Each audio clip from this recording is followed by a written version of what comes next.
Hello and welcome to Breakfast News on Rajya Sabha TV. I'm Tina Jha. Let's take a look at the headlines at 10 a.m.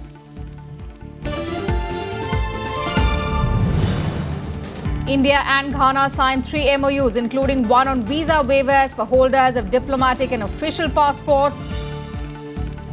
President Pranab Mukherjee to reach Ivory Coast as part of Africa outreach tour.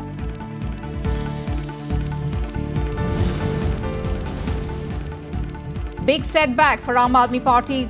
President refuses assent to bill seeking protection of 21 party MLAs from disqualification over alleged office of profit.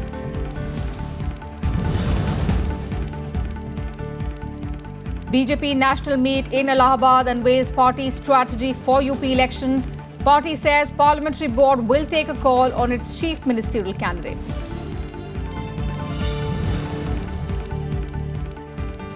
US President Barack Obama says there is no direct link of Orlando gunmen to the so-called Islamic State terror group. Says he was strongly radicalized through the internet.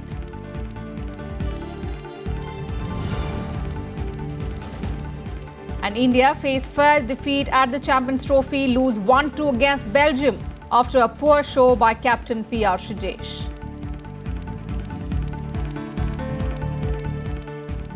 Well, our top focus remains on the president's Africa outreach tour, in which he completed his visit to Ghana. India and Ghana have signed 3 bilateral agreements to strengthen cooperation in varied fields. These include visa waivers for holders of diplomatic and official passports, and one for setting up a joint commission as well. Ghana has sought civil nuclear cooperation with India. The president will now reach Ivory Coast today. India and Ghana signed 3 MOUs in the presence of President Pranab Mukherjee and Ghanaian counterpart John Dramani Mahama. These include the waiver of visa for diplomatic and official passports, establishment of a joint commission to periodically monitor various aspects of multidimensional relationship, and helping in training of Ghanaian foreign services. President Mukherjee and his Ghanaian counterpart John Dramani Mahama discussed issues of bilateral, regional and multilateral relevance to the two countries. And for creating the appropriate investment climate, I do feel, and we are rightly, I am glad that it has been organized, that our businessmen should meet more frequently. President Pranab Mukherjee also addressed the India-Ghana Business Forum meeting, where he made a strong pitch for Indian private sector investment in Ghana, saying economic cooperation between the two countries should move beyond government-funded projects. The president further said more emphasis should be given to small and medium industries as they generate employment. Particular emphasis should be given, I do feel, on small and medium industries, because which has the immense potentiality of generating employment, and we have been benefited. Earlier in the day, Ghanaian president hosted a banquet in President Mukherjee's honor. In his address at the banquet, President called for well-represented global governance structures. It is a serious anomaly that India, home to every 6th citizen of the world, and Africa, a vibrant hub of global economy, still remains out of the United Nations Security Council. He also addressed the students of the Institute of Statistical, Social and Economic Research in the University of Ghana. In the second leg of his tour, President Mukherjee will reach the Ivory Coast today. This is a maiden visit by any Indian president to Ghana and the Ivory Coast, whereas to Namibia, such a visit comes after 2 decades. Bureau Report, Rajya Sabha TV. And President Pranab Mukherjee has refused to give a go-ahead to a bill by the Delhi government that seeks to protect 21 Aam Aadmi Party MLAs from the prospect of disqualification. The allegation against the Aam Aadmi Party MLAs is that they hold an office of profit after being appointed parliamentary secretaries by the Kejriwal government. The opposition, meanwhile, has now used the opportunity to term the Aam Aadmi Party government corrupt. It is a big setback for the Aam Aadmi Party government in Delhi. President Pranab Mukherjee has refused to give assent to a bill that protects 21 Aam Aadmi Party MLAs from facing the prospect of disqualification on the grounds that they have occupied office of profit.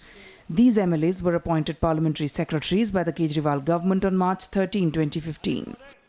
Petitions have been filed with the President seeking disqualification of these MLAs on the ground that they occupied office of profit, violating constitutional provisions.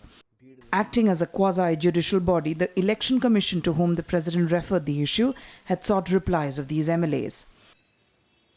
The AAP held an emergency meeting following the President's decision.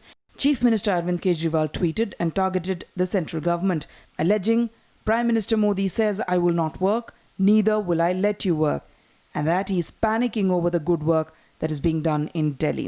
देखिए, दिल्ली सरकार ने दिल्ली विधानसभा में कई दर्जनों bill पेश करे। दिल्ली विधानसभा ने उन बिलों को पारित करा, मोदी सरकार को भेजा और मोदी सरकार ने वो तमाम बिलों को हमेशा से ही या रोक लिया या गिरा दिया। एक और ऐसा ही कानून जो दिल्ली सरकार ने पारित कर जो दिल्ली विधानसभा ने पारित कर मोदी सरकार को भेजा था, मोदी सरकार ने उस कानून को गिरा दिया, उसको नहीं पारित करा। तो वो रही कानून की बात। जहां तक 21 पार्लियामेंट्री सेक्रेटरीज की बात है, इस कानून के पास होने से और कानून बन जाने से या इस बिल के गिर जाने से 21 पार्लियामेंट्री सेक्रेटरीज की दिल्ली विधानसभा की सदस्यता या उनकी पार्लियामेंट्री सेक्रेटरी पद की अपॉइंटमेंट पे किसी प्रकार का कोई प्रभाव पड़ता ही नहीं है। उनकी अपॉइंटमेंट इस बिल के तहत नहीं हुई क्योंकि ये बिल कभी कानून बना ही नहीं। The Delhi government had sought an amendment to the Delhi Members of Legislative Assembly Removal of Disqualification Act 1997. Through the bill, the AAP wanted retrospective exemption for the parliamentary secretaries from disqualification provisions.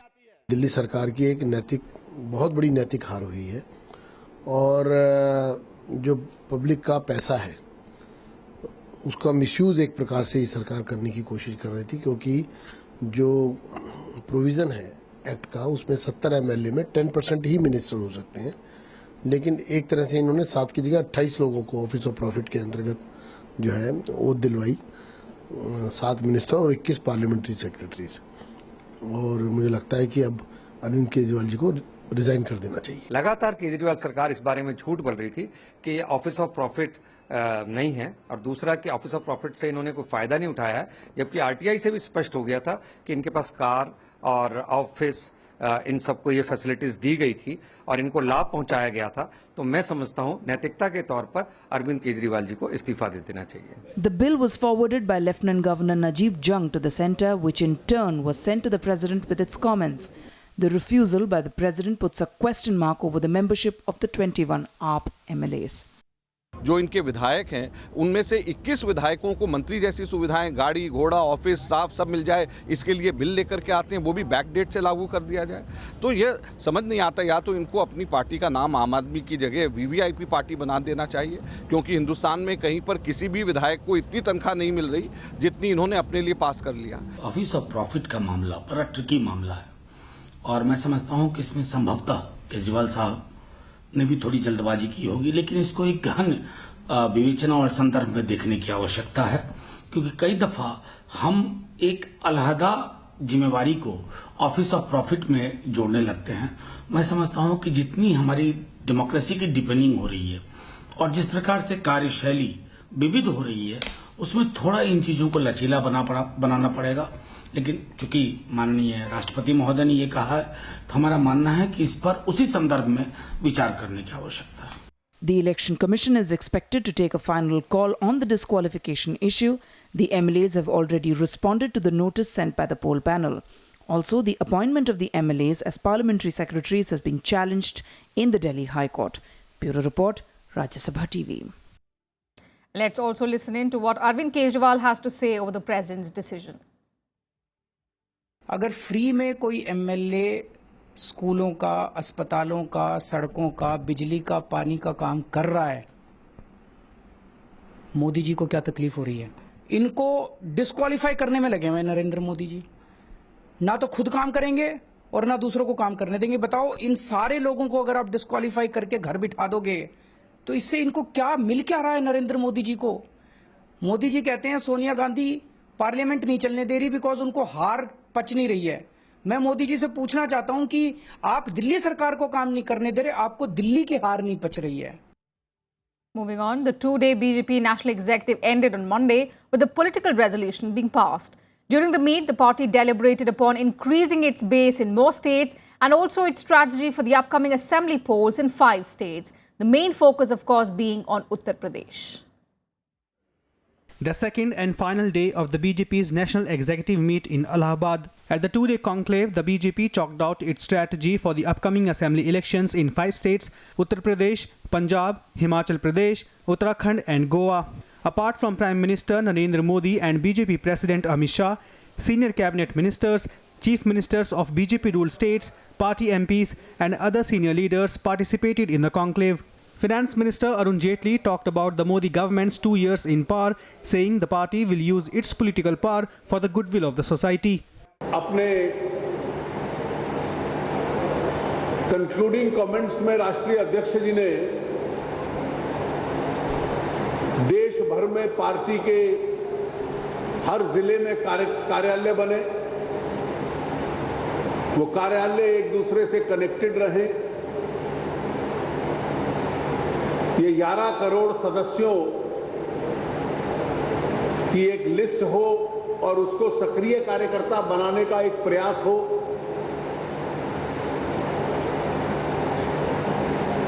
और 7 ऐसे राज्य प्रमुख हैं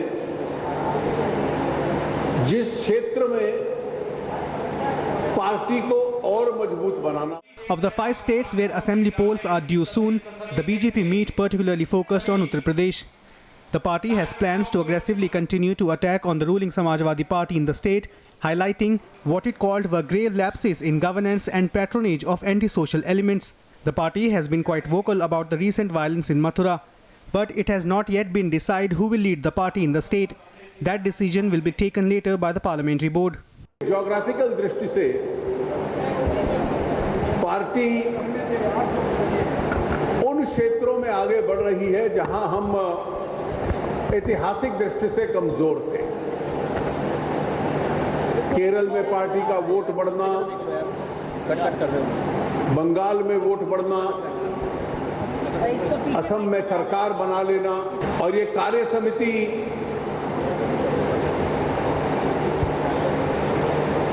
के जो 2 मूल उद्देश्य थे वो ये थे कि वर्तमान राजनीतिक स्थिति का हम लोग विश्लेषण करें और पार्टी को और आगे बढ़ाएं। पूरे दुनिया में इकोनॉमिक क्राइसिस अनेक देशों में चल रहा है। ऐसे स्थिति में हमारे प्रधानमंत्री जी के नेतृत्व में जो आर्थिक नीतियों को हमने इम्प्लीमेंट किया है, उसमें भारत देश दुनिया का फास्टेस्ट ग्रोइंग इकोनॉमी के रूप में आज सिद्ध हुआ है।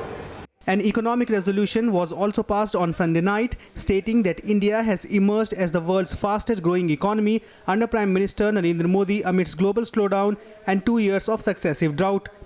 Basking in the glory of its recent victory in the state of Assam, the BJP has now decided to expand its footprints in several other states. But the saffron outfit is facing an uphill task in the politically crucial state of Uttar Pradesh.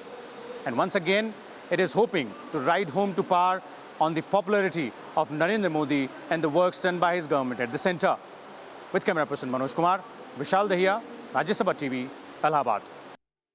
And after the conclusion of the 2-day BJP National Executive in Allahabad, Prime Minister Modi addressed a Parivartan rally where he slammed the ruling Samajwadi Party government in the state. Flanked by BJP President Amit Shah, the Prime Minister appealed to the people for an opportunity to rule the state. Modi invoked the greatness of rivers Ganga, Yamuna and Saraswati and said the land of Prayag will mark a new beginning by taking to development. The Prime Minister also pointed out that wherever BJP was elected, they had performed well. For this, he cited names of states like Gujarat, Jharkhand, Rajasthan, Chhattisgarh and Madhya Pradesh. Polls in Uttar Pradesh are due next year, where the BJP is eyeing 265 plus seats in the 403-member assembly. Power in the state has been alternating between the ruling Samajwadi Party and Mayawati's Bahujan Samaj Party over the last few decades. Uttar Pradesh के लिए एक नए यज्ञ की आज शुरुआत हो रही है और वो नया यज्ञ है विकास का यज्ञ। उत्तर प्रदेश में हमें विकास का यज्ञ, और जब विकास का यज्ञ करना है तो हमें कुछ आहुति भी देनी पड़ती है। अगर विकास का यज्ञ तब सफल होता है जब उसमें अहंकार की आहुति दी जाए। विकास का यज्ञ तब सफल होता है जब भाई भतीजेवाद की आहुति देनी पड़े। विकास यज्ञ तब सफल होता है जब जातिवाद के जहर की आहुति दी जाती है। विकास का यज्ञ तब सफल होता है जब संप्रदाय के जहर की आहुति देनी पड़ती है। Retail inflation for the month of May has gone up to 5.76%. The rise is attributed to rising food items including vegetables. Government data also showed that the retail inflation measure on Consumer Price Index for April was revised upwards to 5.47% from the earlier 5.39%. It was 5.01% in May 2015. Vegetable inflation more than doubled to 10.77% in May compared to 4.82% in the previous month. Overall food inflation moved up to 7.55% in May as against 6.32% in the previous month. Cereal and related products, meat and fish, milk and its products and fruits were dearer in May. Prices in the fuel and light segment were, however, marginally down in May. The latest data has led to experts speculating that it could make it difficult for the RBI to lower interest rates. With that, we'll take a very short break here. News and updates will continue on the other side. Stay with us.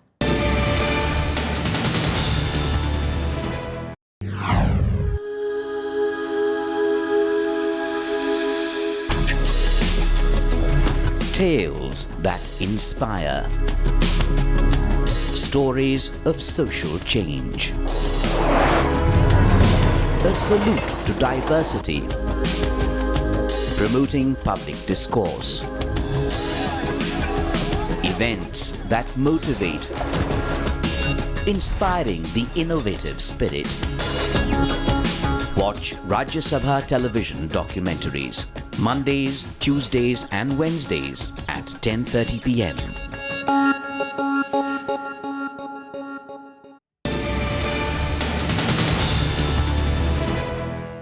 Thanks for staying with us on Breakfast News. Well, refusing to grant a stay, the Bombay High Court cleared the controversial film Udta Punjab with just one cut in it. It also directed the Central Board of Film Certification to issue a fresh certificate to the film in just 2 days. Udta Punjab will now be released on the 17th of June.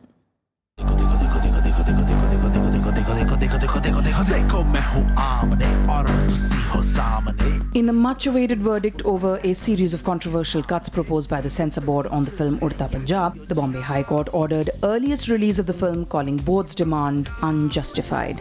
The court reduced the proposed 13 cuts to just one and ordered the censor board to issue a A or adult certificate to the film for screening immediately. We have succeeded. It's a victory of fundamental rights. The only thing that we have conceded to is the deletion of the urinating scene. We have offered that ourselves today. There are 3 disclaimers that we had suggested and the court has accepted the disclaimers.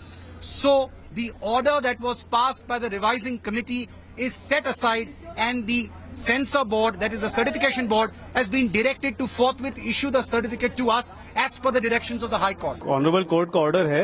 अब जैसा भी order है, we will respect it and we'll try and comply with it. I think the Bombay High Court judgment is the perfect judgment. It is mature, it's intelligent. The High Court took cognizance of the fact that this is an adult film. It deals with a very important problem and a serious problem also. And therefore, I think that it took the right kind of judgment. You know, one cannot quarrel with the judgment at all. And I think the cut that they have asked for seems perfectly justified to me. The High Court further reminded the CBFC that it didn't have the power to censor films, as the word censor is not included in the Cinematograph Act. It also suggested that cuts should be in agreement with the Constitution and earlier Supreme Court orders. The High Court order was welcomed by the film industry and several political parties who had thrown their might behind it. I'm terribly pleased with the verdict and I'm relieved. Happiness is a feeling. Happiness is a feeling devoid of conflict, and I can't say that about right now. It's a landmark judgment, I would say, and for the entire film fraternity across India. It is a right, basically, for a fundamental right for a filmmaker to make the kind of cinema he believes in or which he wants to show. We are very happy that we've got a landmark judgment from respectable court. I think this is a judgment which has given a lot of confidence to a maker. The court has uplifted the freedom of expression of a maker. BJP सरकार वो अपनी ताकत है जो वो ताकत से इस पिक्चर की सच्चाई है वो रोकना चाहते थे। अलग-अलग दोष लगाए गए, अलग-अलग बातें की गई, लेकिन हम खास तौर पे कोर्ट के बहुत आभारी हैं क्योंकि अंतिम जो निगाहें हैं वो लोगों की समाज की कोर्ट पे रह जाती हैं। जिस तरह का माहौल मोदी सरकार ने पूरे देश के अंदर बनाया हुआ, आप क्या खाओगे, कौन सी फिल्म देखोगे, कैसे देखोगे, क्या पहनोगे, जो इन्होंने डिक्टेटरशिप की हुई है मोदी सरकार ने, मोदी सरकार के मुंह पे ये करारा तमाचा और हम इस ऑर्डर का स्वागत करते हैं।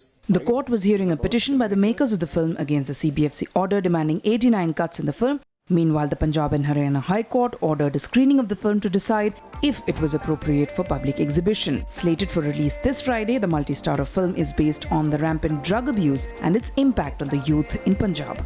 Bureau Report, Rajya Sabha TV. And now shifting focus to the mass shooting in Orlando. The US government said on Monday that they had found no direct links between militants of the so-called Islamic State terror group and the gunman who killed 50 people at a gay nightclub in Orlando. The authorities described him as a homegrown extremist who was strongly radicalized by the Islamist group using the internet. These are the faces of just some of the victims of Sunday's attack, many of them young Latinos, who traveled from all over Florida for a night out with friends. But even as distraught families wait for news, stories of what some of them been through are emerging. We got to the bar, closed out tabs, get some water, joke around with our bartender friend. 10 minutes later, boom, boom, boom, 3 shots right then and there. And then I saw a guy leaving out of was it a black minivan? And he had a rifle, he had a strap, and he shot the valet parking. Then I tried to approach him, but then he started shooting at us, and then the police came, and it was a continuous shooting between them. As the nation mourns what President Barack Obama called an act of terror and hatred, vigils have been held across the US. Many displayed flags to honor the LGBT community. As the investigation continues, more details of what unfolded in the early hours of Sunday morning are being released. It's now emerged that the alleged gunman, Omar Mateen, barricaded himself inside a bathroom with hostages before the police decided to take the drastic action. He was in one bathroom with, we believe, 4 to 5 hostages. There were people in the opposing bathroom, about 15 to 20 people, and unknown when we rescued dozens and dozens of people, so we don't know from which bathroom they came at this point. So that's all part of the investigation. President Barack Obama told reporters at the White House that the American-born gunman had been inspired by various extremist information, but there is no direct proof linking him to the ISIL. It does appear that at the last minute he announced allegiance to ISIL, but there is no evidence so far that he was in fact directed by ISIL, and there also at this stage is no direct evidence that he was part of a larger plot. In that sense, it appears to be similar to what we saw in San Bernardino, but we don't yet know. The president's words were echoed shortly afterwards by the director of the FBI.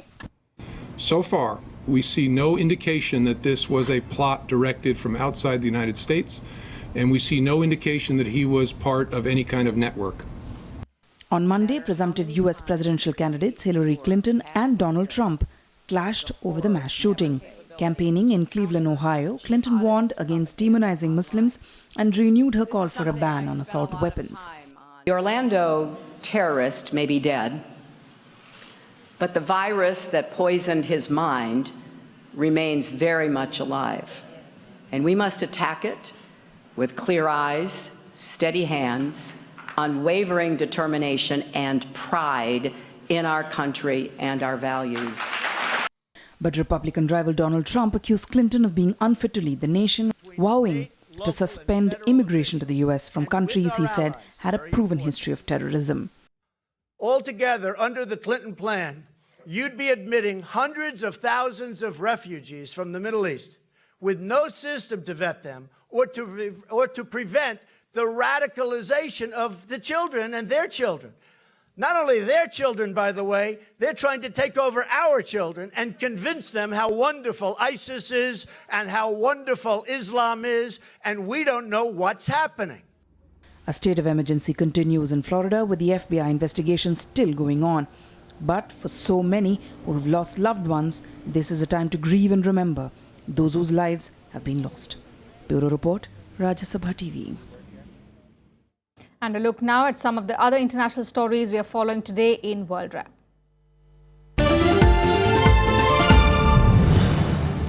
South Africa's Paralympic athlete Oscar Pistorius appeared in court for a hearing set to send him back to jail for murdering his girlfriend Riva Steenkamp 3 years ago. A psychologist during the hearing said that Oscar Pistorius is a broken man who should not be jailed. 29-year-old Pistorius faces a minimum 15-year sentence in a case that has prompted a fierce debate in a country beset by high levels of violent crime. Pistorius has already spent 1 year in prison and many months on parole. US Secretary of State John Kerry hosted Saudi Deputy Crown Prince Mohammed bin Salman at his personal residence in Washington. The Deputy Crown Prince is in the States for meetings with President Barack Obama and UN Secretary General Ban Ki-moon. The visit comes amid a diplomatic row with the UN and policy differences with the United States over war in Syria and relations with Iran. In what appears to be the second execution of a Canadian hostage by the militant group Abu Sayyaf, Prime Minister Justin Trudeau stated that hostage Robert Hall is believed to have been killed by his captors in the Philippines.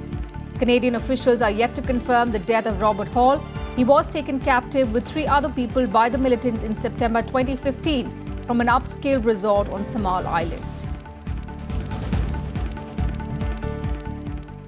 And now on to some sporting action. Indian captain PR Shrejesh's lackluster show under the bar saw the team succumb to a 1-2 defeat by Belgium in the 36th Hero Champions Trophy on Monday.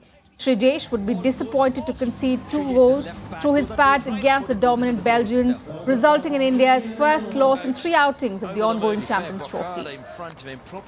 Alexander Hendricks converted a penalty corner in the 25th minute and India equalised through Devinder Valmiki 5 minutes later, but Jerome Truens won the day for the Belgians through his field goal in the 44th minute.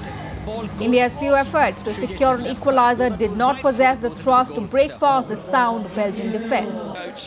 Now this loss leaves India on 4 points from 3 outings. They next play South Korea today. This was the first win for Belgium in 3 outings. They join India and hosts Great Britain on 4 points each from 3 matches. Another slightly out. Ball goes off Shrejesh's left pad, goes onto his right foot and goes into the goal. And that's it from us in this bulletin. Thanks for watching.